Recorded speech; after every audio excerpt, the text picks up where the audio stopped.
Boa noite a todos. Que a graça e a paz do nosso Senhor e Salvador Jesus Cristo seja conosco. Vamos agora meditar na Santa Palavra do Senhor, nesse Evangelho de Marcos, o Evangelho do Senhor Jesus Cristo segundo Marcos, nessa série que nós temos avançado aí para chegar ao fim. Jesus Cristo, o Filho de Deus, trilhando o caminho do discipulado. Desde o primeiro versículo desse Evangelho de Marcos, os primeiros leitores de Marcos, aqueles para quem Marcos enviou esse Evangelho, eles foram expostos a Jesus, aquele que é o Cristo, o Messias, o Filho de Deus. É assim que o Evangelho de Marcos começa, no versículo 1, capítulo 1, versículo 1. Princípio do Evangelho de Jesus Cristo, Filho de Deus. Desde esse início, Marcos mostrou que tanto as Escrituras como João Batista, o mensageiro prometido, e o próprio Deus testificavam que este homem, Jesus, é realmente o Messias prometido. É aquele que foi prometido para a salvação de muitos. Estes testificam que Deus, em sua soberania, conduziu toda a história para aquele momento, para a plenitude dos tempos. E então nós acompanhamos isso ao longo da exposição do Evangelho de Marcos. Nós acompanhamos, nós vimos Jesus sendo tentado por Satanás e vencendo.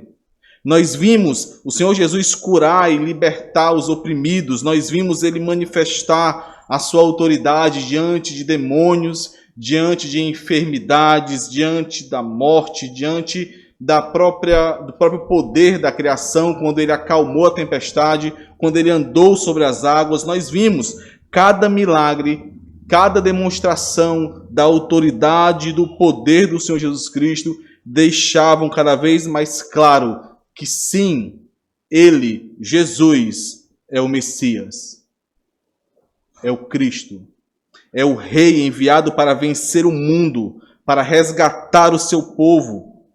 Nós vimos isso. A sua fama crescia, os seus discípulos aumentavam, seus inimigos eram cada vez mais envergonhados. A promessa de salvação feita pelo Deus soberano, registrada nas Santas Escrituras, estava sendo cumprida. O plano de salvação estava avançando.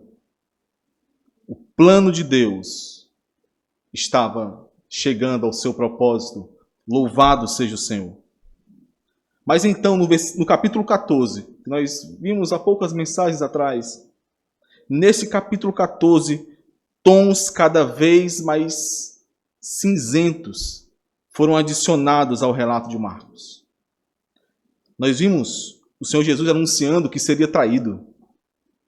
Nós vimos o Senhor Jesus anunciando que todos o abandonariam, os seus discípulos, os mais próximos, o abandonariam. Nós vimos ele anunciando que ele morreria.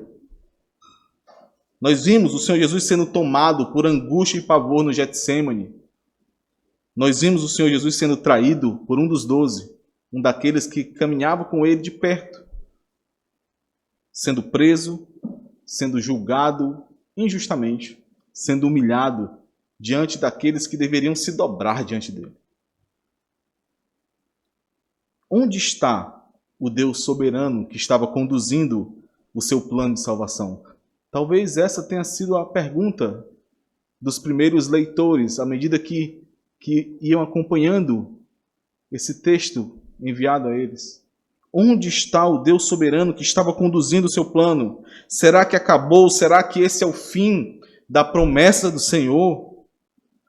Muito facilmente nós somos atingidos por dúvidas.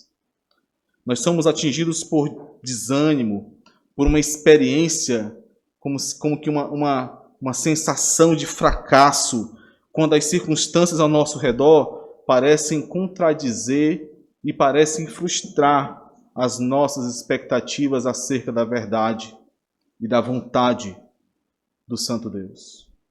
Quando, mesmo fazendo o nosso melhor, nós não vemos os nossos filhos corresponderem às expectativas que nós temos para a salvação deles, para o crescimento deles.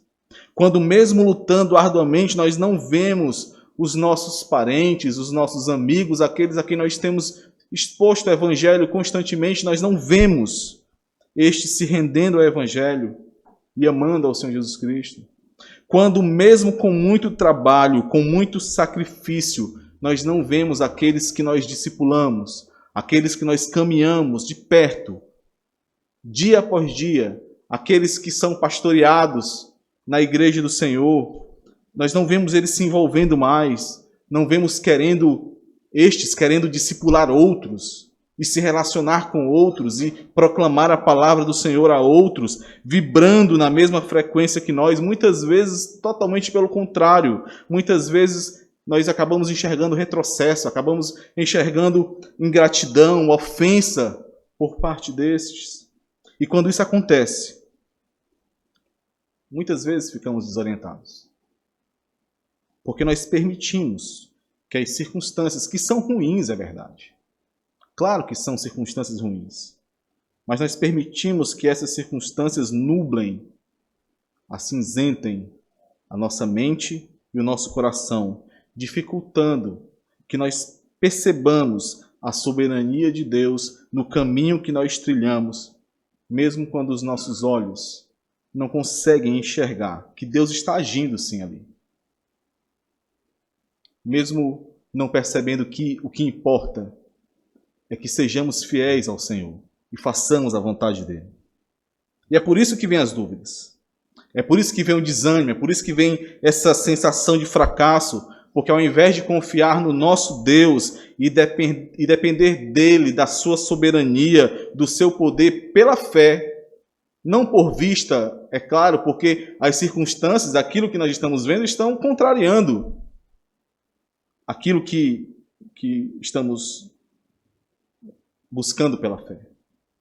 Mas ao invés de descansarmos na soberania de Deus, nós tão facilmente nos desesperamos porque nós depositamos a nossa confiança em nós mesmos, em nossa força, naquilo que somos.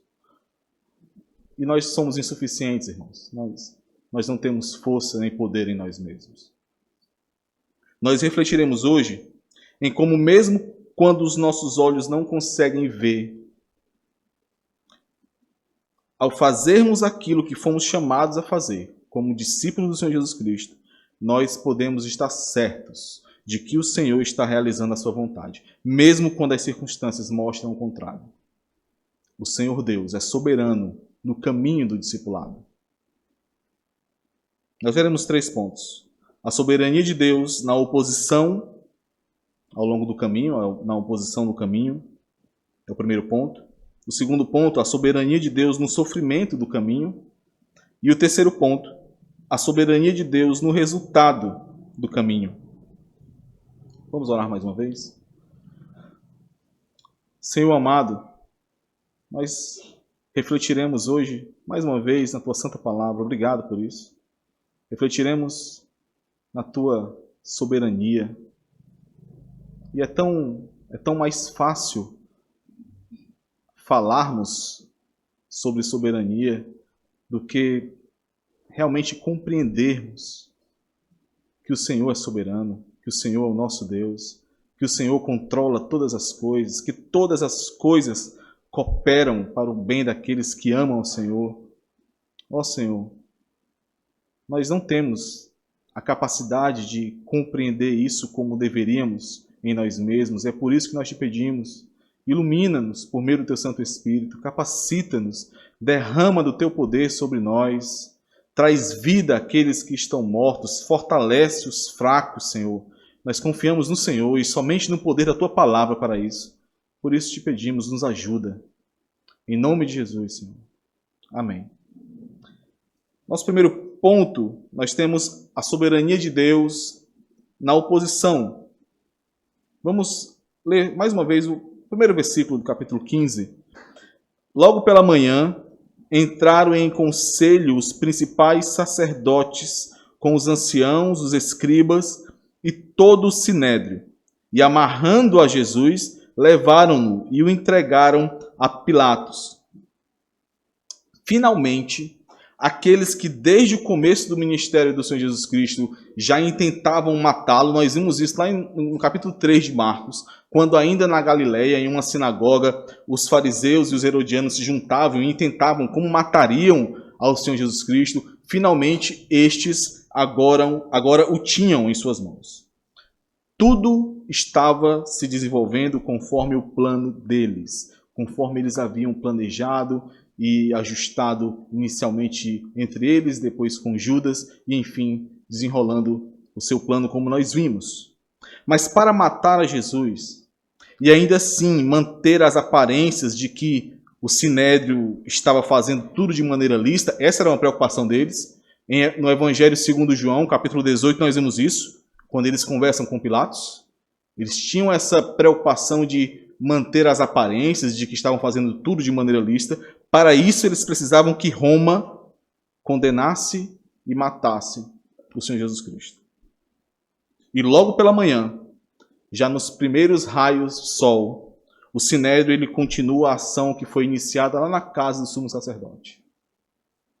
Foi necessário esperar o amanhecer, primeiro para passar esse ar de legalidade, como se estivessem fazendo algo dentro da lei. Nós vimos que para que um julgamento fosse correto, de acordo com as próprias regras deles, ele tinha que acontecer pela manhã, e eles não fizeram isso. Fizeram ao longo da noite, na calada da noite, cheio de problemas que nós vimos em mensagens anteriores. Então, para passar esse ar de legalidade, eles esperaram o amanhecer, e também para que eles pudessem ter acesso a Pilatos, esse governador romano que estava ali na Judéia. Pilatos era a autoridade de Roma para aqueles judeus, para a região da Judéia. E Pilatos não tinha uma vida fácil, porque, de um lado, ele tinha que ser duro o suficiente para manter a ordem entre os judeus.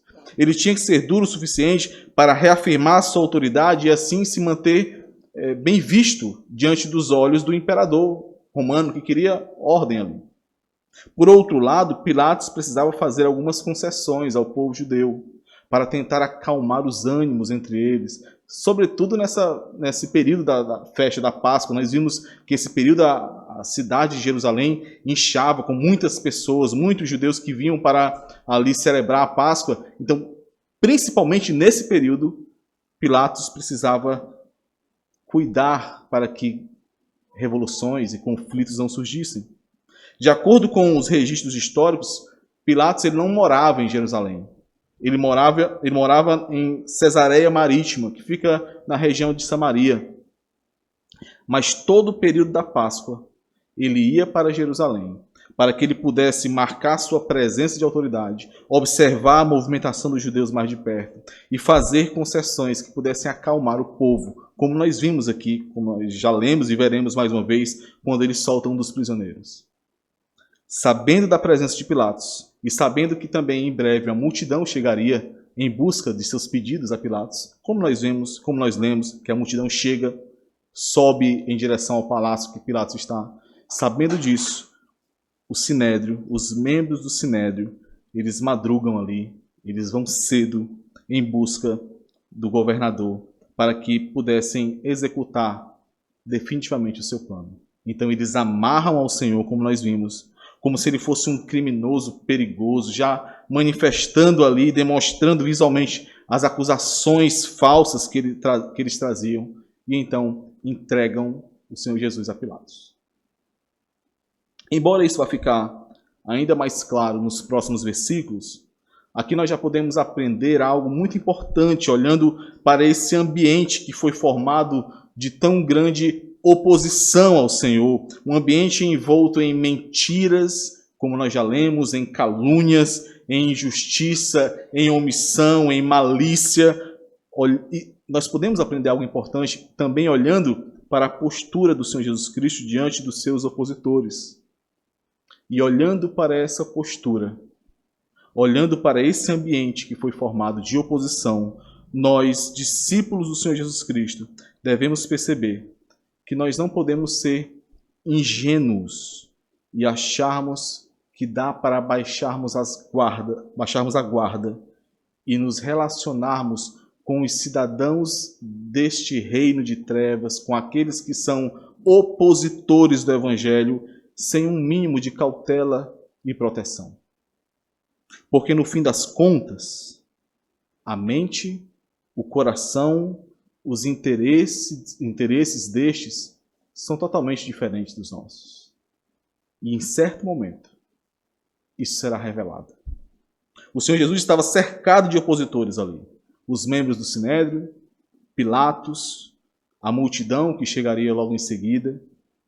E ao ver Pilatos buscando uma forma de inocentá-lo, uma forma de soltá-lo, o Senhor Jesus Cristo, ele poderia ali enxergar em Pilatos um aliado temporário. Alguém que pudesse ajudá-lo. Ou mesmo na multidão, que durante tanto tempo o acompanhou. Mas não foi assim que o Senhor Jesus Cristo agiu. Nós não podemos ser ingênuos na forma como nós nos relacionamos com este mundo. Não podemos. Os cidadãos desse reino de trevas, os opositores do Evangelho, eles possuem uma agenda de interesses, irmãos, que é muito diferente dos nossos interesses. O Sinédrio tinha a sua agenda de interesse e vinha carregando esses interesses até este momento. Pilatos tinha a sua agenda de interesses. A multidão também tinha. Estes não eram livres, eram escravos da sua carne, escravos deste mundo e de Satanás. Os sacerdotes, eles são os mais explícitos aqui. Os membros do Sinédrio são os mais explícitos nessa oposição, mas Pilatos e a multidão também são opositores aqui ao Senhor Jesus Cristo. Pilatos, por alguns instantes, pode até ser visto como alguém que teve bom senso, que está tentando livrar o Senhor Jesus Cristo da morte, que está tentando soltá-lo, porque viu que ele é inocente, mas na verdade Pilatos está buscando os seus próprios interesses, e quando a corda começa a apertar um pouquinho no seu pescoço, e ele começa a ver a possibilidade de perder a sua posição, é a multidão que ele vai buscar agradar, para que ele possa manter a sua posição diante do povo e do imperador. A multidão, então, nem se fala, irmãos. Se os irmãos lembrarem, poucos dias atrás, essa mesma multidão estava lançando ramos e cantando hosana nas alturas para o Senhor Jesus Cristo que entrava na cidade de Jerusalém. Essa multidão foi alvo de diversos milagres, foi muito abençoada pelo Senhor Jesus Cristo, mas logo depois, tão facilmente, ela foi influenciada, incitada pela voz do Sinédrio. Não tinha convicção e facilmente se revelaram como opositores. A multidão aqui, isso não pode deixar passar desapercebido. A multidão que ora quis fazer do Senhor Jesus Cristo seu rei. A multidão que acompanhava e foi alimentada pelo Senhor algumas vezes. A multidão que buscava constantemente ali estar perto do Senhor. Essa mesma multidão foi a boca do Sinédrio e a boca de Satanás gritando: crucifica-o, crucifica-o. E por quê? Porque cogitavam das coisas dos homens e não das coisas do alto. Não tem como nós nos relacionarmos com as pessoas deste mundo, com aqueles que são opositores do Evangelho, de maneira ingênua, de maneira desapercebida. O único lugar onde você pode baixar as suas guardas é aqui, meus irmãos, entre o povo de Deus. O único lugar. Os seus melhores amigos, aqueles em quem você pode confiar, estão aqui. Estão aqui. Mesmo quando você não concorda com tudo que está sendo feito ou dito, mesmo quando estes erram, porque nós erraremos sim, nós ainda erramos, nós ainda pecamos, mas até quando o povo de Deus erra, ele erra tentando agradar a Deus. Os seus relacionamentos mais sólidos, mais confiáveis, estão aqui. Porque aqui nós somos unidos por algo muito maior do que personalidade, ou gosto parecido, ou preferências, ou laços temporais. Aqui nós somos unidos pelo sangue do nosso Rei Jesus Cristo, que nos resgatou. E é por isso que aqui nós podemos baixar as guardas. É triste demais, irmãos, ver crentes valorizando mais amigos de infância parentes mais distantes, ou até mais próximos, colegas de trabalho, ou até às vezes desconhecidos com um pouco mais de influência na sociedade, é muito triste ver crentes valorizando mais estes que os seus irmãos em Cristo.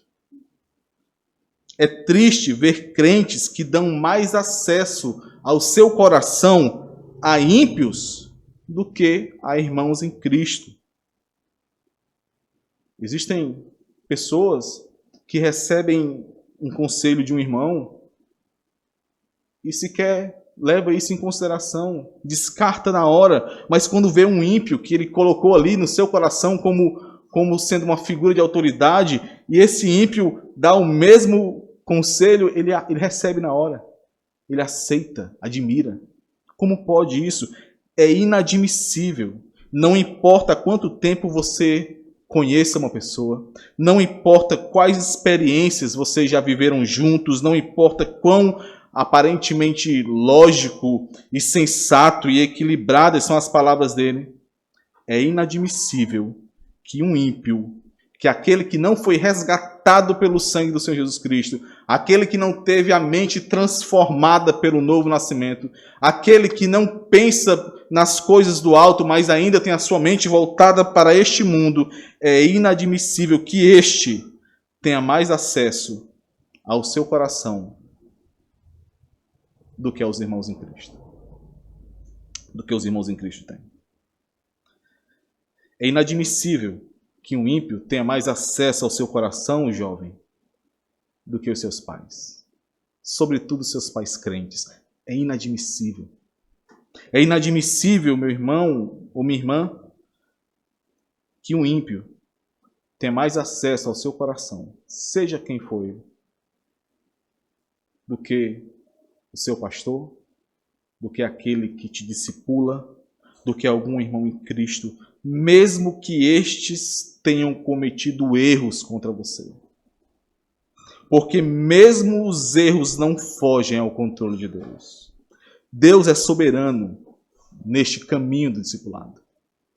E é soberano também em meio aos erros que são cometidos por nossos irmãos e por nós mesmos ao longo desse caminho. Olhe para o Senhor Jesus aqui diante de Pilatos, irmãos. Olhem para ele. Ele está sozinho aqui. Ele está cercado de oposição, mas ele está em silêncio. Ele está confiando em Deus porque ele sabe que esse é o plano, que foi para isso que ele veio. Como lá em Marcos 10 nós vemos, não para ser servido, mas para servir e dar a sua vida em favor de muitos. Ele sabe que ele tem apenas que continuar fazendo aquilo que ele foi designado a fazer. O resto, o Pai fará.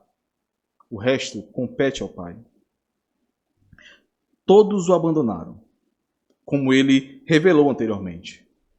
Parece que os últimos anos de intenso trabalho, de intensa dedicação, ensinando, discipulando, investindo na vida dos seus discípulos, dos 12, dos demais, parece ali, naquele momento, se nós tirarmos um retrato daquele momento, parece que foi em vão.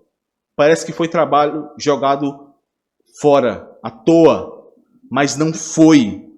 E o Senhor sabe que mesmo que a circunstância atual, mesmo que aquela circunstância grite o contrário, Ele sabe que aqueles que o abandonaram, aqueles que fugiram, aqueles que naquele momento estavam com medo, trancados, escondidos, com medo de perderem sua vida, estes eram os mesmos que fariam obras maiores que ele, porque Deus assim faria por meio deles, porque Deus é soberano. Não podemos nos esquecer disso. O nosso Deus é soberano mesmo em meio aos erros que cometemos, mesmo em meio à oposição que encontramos no caminho. Os nossos relacionamentos de discipulado, a nossa caminhada em meio aos nossos irmãos, deve ser muito mais forte e resistente que qualquer relacionamento que nós tenhamos com pessoas deste mundo. Neste mundo, você receberá oposição, mesmo quando você não consegue enxergar isso. Você receberá. Os nossos relacionamentos de discipulado não podem ser frágeis a ponto de serem quebrados por conta dos nossos erros, por conta dos nossos pecados, pelas dificuldades no caminho. Deus, em sua soberania, te conduzirá por meio destes irmãos, por meio da igreja do Senhor, de relacionamentos de discipulado. E é aqui que talvez encontremos a maior dificuldade, irmãos, porque quando nós pensamos em soberania de Deus, nós pensamos em algo que acontece de forma invisível somente, de forma como se não houvesse algo concreto também acontecendo. Mas em muitos e muitos e muitos casos, a soberania de Deus, na grande maioria das vezes, a soberania de Deus é manifestada por meio do irmão que caminha com você. Por meio até dos erros que ele comete. Por meio do seu vigor em cuidar da sua vida, do seu caráter, da sua instrução, mesmo quando você se rebela contra ele. Mesmo quando você se porta como um opositor a ele. Quando você não entende. Não seja ingênuo, irmão.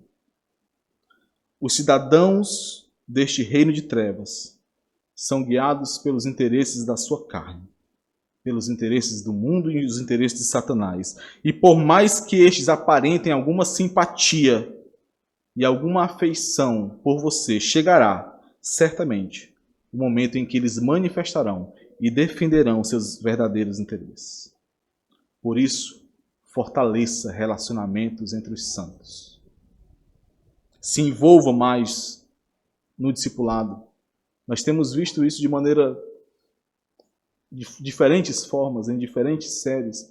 Precisamos nos envolver mais e mais com o discipulado, sabendo que somente conduzindo outros ao Senhor Jesus Cristo, nós estamos também realmente seguindo a Ele. Fazendo isso, independente da circunstância, independente da oposição, você fazendo isso, você estará fazendo a vontade de Deus. Baixe verdadeiramente as suas guardas, para que isso possa acontecer de verdade. Corações com guardas levantadas manifestam oposição ao discipulado. Manifestam oposição ao agir do Evangelho em suas vidas, ao moldar de Cristo em sua vida. Não queira caminhar sozinho. Você não conseguirá. Nós precisamos do corpo de Cristo. Deus é soberano no caminho do discipulado. O Senhor controla todas as coisas. Foi com essa igreja, foi com esse pastor, com esses líderes que estão sendo levantados nessa igreja, foi com seus irmãos, foi com aqueles que te discipulam, que o Senhor decidiu te moldar. Você acha que Deus errou nisso? Claro que não errou. Então confie no Senhor. Confie no Senhor. Vamos ao nosso segundo ponto. A soberania de Deus nos sofrimentos do caminho. Nós vamos ver esse ponto do versículo 2 até o final, de uma forma um pouco mais geral em relação a esses versículos.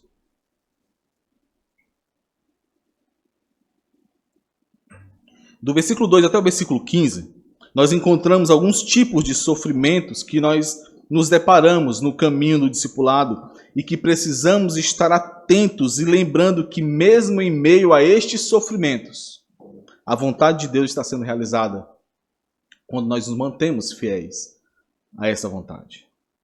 E o que cabe a nós é fazermos aquilo para o que fomos chamados como discípulos. O resto, aquilo que não podemos fazer, o Senhor fará. Mesmo em meio a calúnias, como nós vemos aqui. Mesmo em meio a injustiças, como nós vemos aqui o Senhor sofrendo injustiça. Mesmo em meio à ingratidão, à malícia, mesmo em meio à omissão, a soberania de Deus deve ser discernida no caminho do discipulado. Vamos ler dos versículos 2 ao do versículo 2 ao 5, onde nós vemos aqui as calúnias que o Senhor recebeu. Pilatos o interrogou: És tu o rei dos judeus? Respondeu Jesus: Tu o dizes. Então os principais sacerdotes o acusavam de muitas coisas. Tornou Pilatos a interrogá-lo: Nada respondes? Vê quantas acusações te fazem. Jesus, porém, não respondeu palavra, a ponto de Pilatos muito se admirar. A ênfase da pergunta de Pilatos está aqui nesse tu, nesse você. Quando Marcos escreve, essa é a palavra que inicia a pergunta dele. Mostra a ênfase da pergunta de Pilatos. É como se Pilatos perguntasse assim: você é o rei dos judeus? Isso é ridículo. Você não parece nada com o rei. E embora não tenha sido colocada explicitamente, essa foi a primeira acusação do Sinédrio para tentar matar a Jesus ali, para que Pilatos condenasse Jesus. O Sinédrio, nós já vimos isso no outro julgamento, na outra reunião feita na casa do sumo sacerdote. O Sinédrio estava buscando uma acusação política para que o Senhor Jesus fosse então condenado por Roma. Eles estavam acusando o Senhor Jesus Cristo de ser aquele que se rebelava contra Roma, ser o Messias ou o rei dos judeus, que iria buscar lutar contra o imperador e contra o Império Romano para então libertar o seu povo, como se este fosse uma ameaça à autoridade de Pilatos e de Roma. E a resposta do Senhor Jesus Cristo a Pilatos, diante dessa pergunta: você é o rei dos judeus? Você é o rei dos judeus? A resposta dada a Pilatos foi uma resposta ambígua, para conduzir Pilatos a uma reflexão diante dessa calúnia que estava sendo feita ali. O Senhor Jesus responde: tu o dizes. Tu o dizes. O Senhor Jesus não está negando que ele é o rei dos judeus. Não está negando. Mas ao mesmo tempo ele está conduzindo Pilatos a refletir sobre quem é esse rei que está diante dele. Que rei é esse que está ali humilhado, espancado, aparentemente derrotado, sem súditos, sem apoio algum, sem exército algum? Onde estão os apoiadores desse rei? Ele está sozinho. Que homem se rebelaria sozinho contra um império como Roma? Que rei é esse? E por que ele não se defende? Por que ele parece não se importar com essas calúnias, com a ameaça de morte que pairava ali no ar contra ele? Os inimigos, os opositores do Senhor Jesus Cristo, continuaram a acusá-lo. E nós vemos isso no versículo 3. Então os principais sacerdotes acusavam de muitas coisas. E Marcos não se preocupa em detalhar que coisas são essas, mas Lucas, em seu evangelho, num texto paralelo, ele fornece sim quais eram essas acusações. Lucas 23:2 nos diz que o Sinédrio chega dizendo que encontraram Jesus pervertendo a nação, vedando pagar tributo a César e afirmando ser ele o Cristo, o Rei. Diante das calúnias, diante das acusações falsas, do perigo contra a sua vida, o Senhor Jesus permanecia calado, a ponto de causar grande admiração em Pilatos, como nós vemos no versículo 5. Os sofrimentos, as calúnias, tudo aquilo que estava acontecendo ali, diante do Senhor Jesus Cristo, não foi suficiente para que ele rompesse o seu silêncio, para que ele deixasse de confiar naquele que o enviara, para que não foi suficiente para que ele confiasse em si ou mudasse o plano que foi ali planejado antes da fundação do mundo. Os sofrimentos continuaram a desafiar a confiança na soberania de Deus ali. E aí nós encontramos vários desses sofrimentos misturados aqui, do versículo 6 ao 15. E eu vou ler com os irmãos, do versículo 6 ao 15. Nós encontramos a injustiça que foi feita contra o Senhor Jesus Cristo. Nós encontramos a ingratidão daquele daquela multidão que tanto foi abençoada pelo Senhor. Nós encontramos omissão por parte de Pilatos, sabendo que aquele homem era inocente, mas buscando os seus interesses. Vamos ler do versículo 6 ao 15. Ora, por ocasião da festa, era costume soltar ao povo um dos presos, qualquer que eles pedissem. Havia um chamado Barrabás, preso com amotinadores, aqueles que fazem rebeliões, aqueles que estavam buscando tomar o poder ali, vamos dizer assim. Preso com amotinadores, os quais em um tumulto haviam cometido homicídio.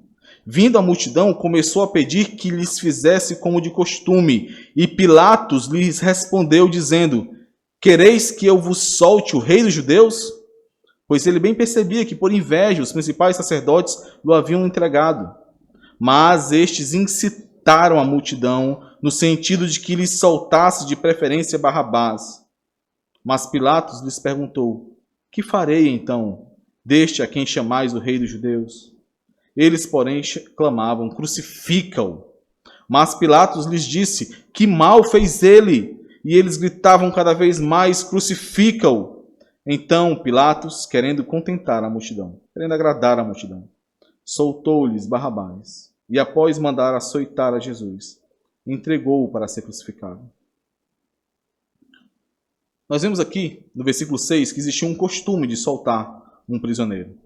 Toda Páscoa, como uma concessão ou uma forma de ganhar a simpatia do povo, de acalmar os ânimos ali da multidão, Pilatos soltava qualquer preso que o povo quisesse. E aparentemente, como nós lemos aqui, parece que para Pilatos, Jesus seria o candidato perfeito naquele ano.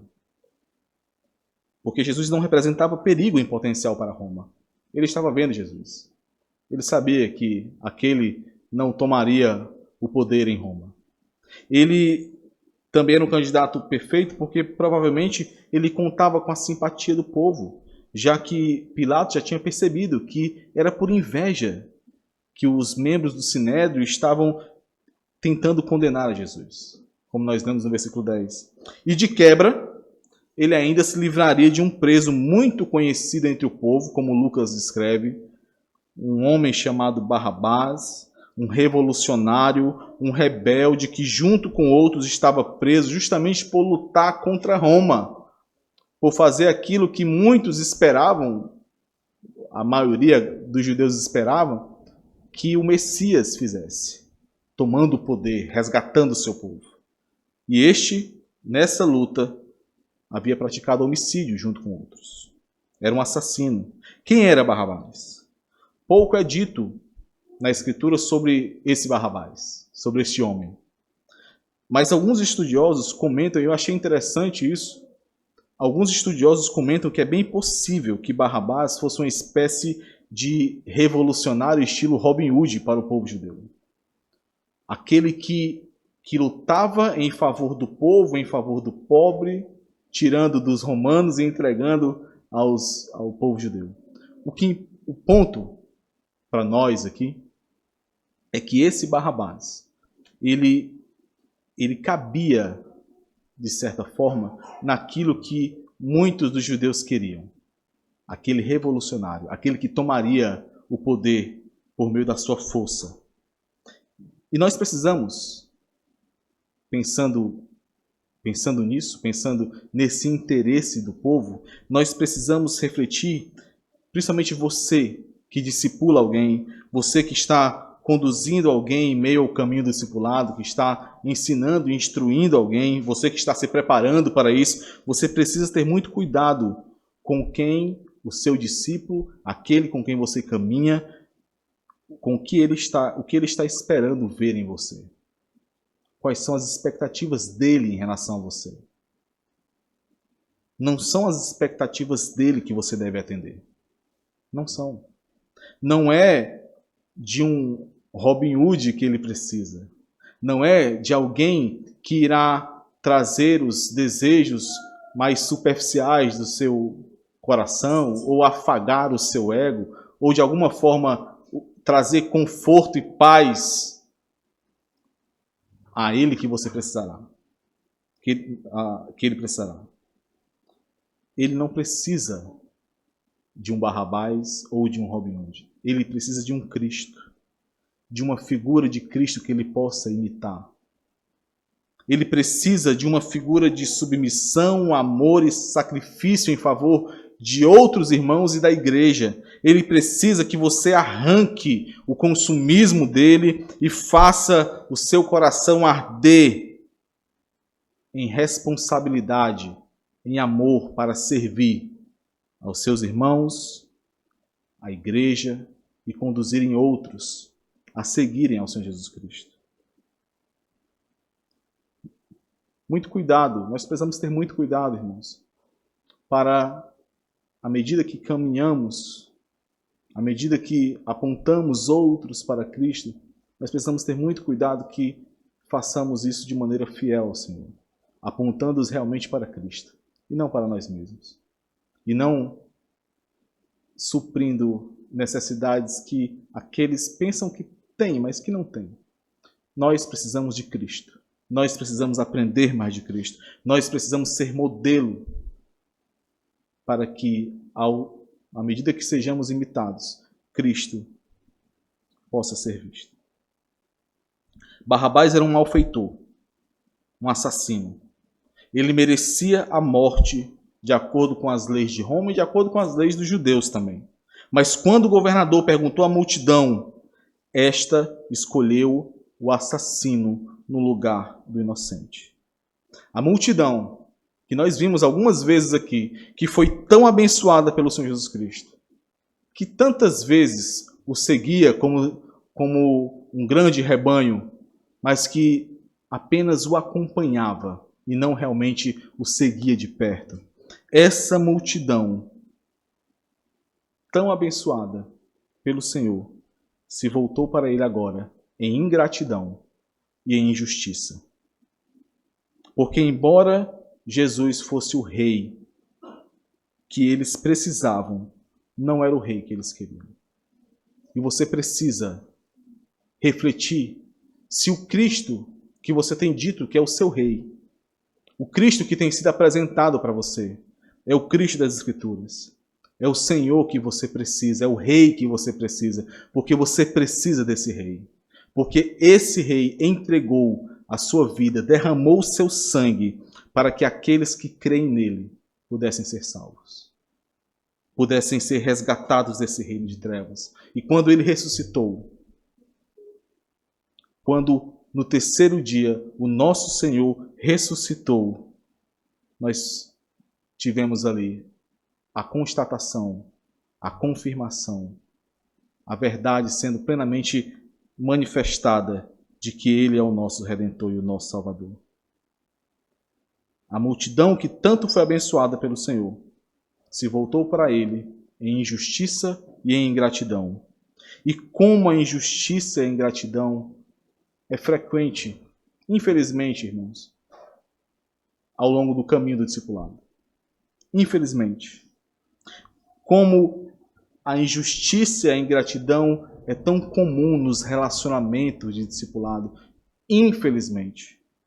E isso machuca aqueles que se dispõem a caminhar com outros, machuca a igreja do Senhor, porque de uma forma ou de outra acaba sendo atingida pela imaturidade, pela falta de crescimento destes. A ingratidão e a injustiça machuca, porque isso revela que aquele que você estava ali conduzindo como discípulo do Senhor Jesus Cristo, este tem se aproximado muito mais de mais um na multidão do que de um discípulo. E você, pela responsabilidade que tem com o Senhor, não quer permitir isso. A resposta do Senhor Jesus Cristo ao sofrimento, à calúnia, à injustiça que nós vemos aqui, à ingratidão, foi o silêncio e a confiança em Deus, no Pai que o enviara. Ele descansou sabendo que tudo o que tinha que fazer era permanecer firme e continuar fazendo aquilo que foi enviado para fazer. O resto competia a Deus. E isso é dependência, irmãos. Isso é confiar na soberania de Deus. Você tem realmente confiado em Deus, em sua soberania? Você tem confiado naqueles que o Senhor te deu para trilhar o caminho do discipulado? Porque sem confiar nestes instrumentos, dificilmente você estará confiando no Senhor que os enviou. Ou ao invés disso, você tem caído nas armadilhas do ego, armadilhas que negam a soberania de Deus. A vida cristã, irmãos, exige confiança e dependência o tempo todo, para que nós não sejamos levados a nos desviar do caminho por conta das circunstâncias. As circunstâncias provarão o tempo todo a nossa confiança, provarão o tempo todo o nosso entendimento dessa soberania de Deus. E mesmo em meio às circunstâncias difíceis, adversas, mesmo em meio às calúnias, às acusações sem qualquer fundamento, ao ataque, ao desrespeito, nós não podemos nos desviar de quem nós somos. E nós somos discípulos do Senhor Jesus Cristo. Aqueles que conheceram a vida e que, por conhecerem a vida, sabem que precisam levar essa vida a outros. Precisam manifestar essa vida a outros. Ainda que estes outros não mereçam, porque nós não merecíamos e fomos resgatados por Ele. Ainda que estes outros te ofendam e te machuquem, porque o teu pecado também ofendia ao Senhor. Ainda assim, você conduzirá estes ao Senhor. E esse é um ponto que pega muitos irmãos de surpresa. Em meio ao discipulado, você que certamente está se preparando para, buscando ao Senhor, orando e pedindo ao Senhor para que possa discipular outros. Você que já discipula, você precisa estar pronto, atento à realidade de que você vai ser machucado, sim. Você sofrerá, sim. Não quer dizer que, eu não estou dizendo aqui que isso é o normal, então aguenta e acabou, é isso. Não, não é isso. Mas isso vai acontecer. E eu também não estou dizendo que isso tira a responsabilidade daqueles que te machucam e daqueles que te fazem sofrer. Não tira, mas isso acontecerá. E mesmo em meio a isso, você precisa estar ciente de que você não pode parar, você não pode retroceder, porque para isso você foi chamado. Aquele a quem você discipula, aquele a que caminhará com você, muito provavelmente te machucará. Mas, ainda assim você manifestará o amor de Cristo a ele. Porque assim você foi amado. É isso que é um discípulo. Aquele que faz outros discípulos. Aquele que, ainda que tenha que gastar a sua própria vida, ele gastará para que outros possam ser conduzidos a Cristo. E este, mesmo não enxergando os frutos, precisa estar ciente de que, fazendo a vontade de Deus, mantendo-se firme, continuando servindo ao Senhor, aos irmãos e à igreja, este estará agradando a Deus, porque não é na sua força, não é no seu poder. Porque Deus é o soberano que conduz todas as coisas. Você precisa se envolver mais com o discipulado, irmão. Você precisa discipular outros. Você precisa baixar as suas guardas e permitir que outros possam te conformar mais a Cristo. Nós falamos isso, nós ouvimos isso e muitas vezes nós não refletimos no peso disso. Nós não refletimos no que consiste baixar as guardas, no que consiste estar com ouvidos atentos e conceder autoridade a outros para que outros moldem a sua vida, moldem o seu coração. Você precisa se envolver mais com o discipulado. É quem você é. Se você é um discípulo de Jesus Cristo, você precisa fazer discípulos, mesmo quando isso não parece promissor. Mesmo quando isso exige muito sacrifício e os frutos não parecem surgir de imediato. Você é aquele que faz discípulos, aquele que serve outros, aquele que dá a sua vida para os seus irmãos. E continuar fazendo isso, mesmo quando o resultado não parece claro diante dos seus olhos, é compreender verdadeiramente a soberania de Deus no caminho. É saber que Ele é Senhor e não você. Para finalizarmos, irmãos, nós temos o terceiro ponto muito curto, é só uma reflexão sobre o último versículo, mais uma vez, versículo 15 de Marcos, capítulo 15. Então Pilatos, querendo contentar a multidão, Pilatos sabia que o Senhor Jesus Cristo era inocente, ele tinha visto isso, ele viu que era por inveja que o levaram até ele. Mas querendo contentar a multidão, soltou-lhe Barrabás. E após mandar açoitar a Jesus, entregou-o para ser crucificado. Tudo parece aqui estar caminhando para o fracasso. Aqueles que não conhecem o restante da história. Aqueles que não sabem o que realmente aconteceu. Para estes, tudo parece estar caminhando para o fracasso. E muitas vezes, tudo parecerá aos nossos olhos estar caminhando para o fracasso. Mas se você está fazendo o que cabe a você fazer como discípulo, você pode confiar na soberania de Deus. Se você está fazendo a vontade de Deus, meu irmão, se você está se envolvendo com o discipulado, com a igreja, se você está buscando na palavra do Senhor instrução, buscando na vida dos irmãos instrução, buscando ser moldado, se submetendo à igreja, por mais que você esteja em grande luta, não importa a luta, não importa aquilo que você está passando, não importam as dores que virão, não importa as angústias do momento, os momentos de angústia, de sofrimento, de dor, não importam as calúnias, não importam as injustiças, nada disso importa. É claro que você vai sentir tudo isso, é claro que você sentirá a dor dessas coisas, é claro que saber que o Senhor é soberano por si só não removerá ali a dor naquele momento, mas saiba, independente do sofrimento, das calúnias, das dores, você está vencendo, porque você está glorificando a Deus. Porque o Senhor Jesus venceu. Da mesma forma, não importa o conforto que você esteja vivendo, não importa a paz que você esteja desfrutando, se você está se omitindo de fazer a vontade de Deus, se você está se omitindo de viver de acordo com quem você é, um discípulo do Senhor Jesus Cristo, aquele que junto com o corpo de Cristo faz discípulos, serve aos seus irmãos, se você está se omitindo a isso, você está fracassando em seguir ao Senhor Jesus Cristo. Não importa a paz que você desfrute, não importa o conforto que você acha que tenha. Nós vivemos em um mundo de lutas, de sofrimentos, de angústias. Nós temos visto isso e vemos, vez por outra, acabamos vendo porque é a realidade que vivemos.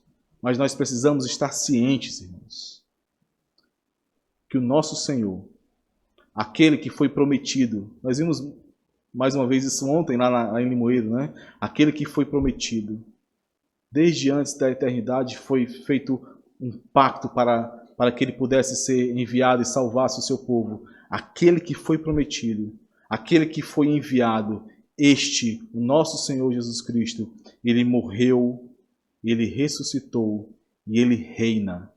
E ele é soberano sobre nossas vidas.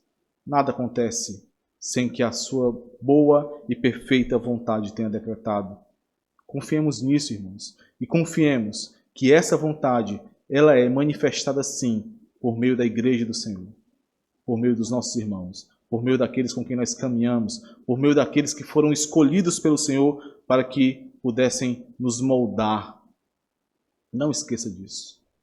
Somente por meio do nosso Rei, aquele que foi crucificado, como o nosso credo apostólico nos lembra, padeceu sob Pilatos, aquele que ressuscitou, somente por meio dele, nós podemos caminhar rumo à cidade celestial que foi preparada para nós. Vamos orar, irmãos. Santo Deus, Pai querido, nós te pedimos, humildemente, Senhor, te pedimos que o Senhor, mesmo em meio à minha imperfeição, aos nossos pecados e aos nossos erros, nós te pedimos, Senhor, aplica a Tua palavra em nosso coração. Tua palavra é viva e eficaz, Senhor. E é em Ti que nós confiamos. Por favor, Senhor, molda-nos, fortalece-nos, prepara-nos para lutarmos ao longo dessa semana neste mundo, esse mundo de oposição ao Evangelho, para que possamos lembrar, mesmo em meio às angústias, às dificuldades, os sofrimentos, possamos lembrar que o nosso Redentor venceu.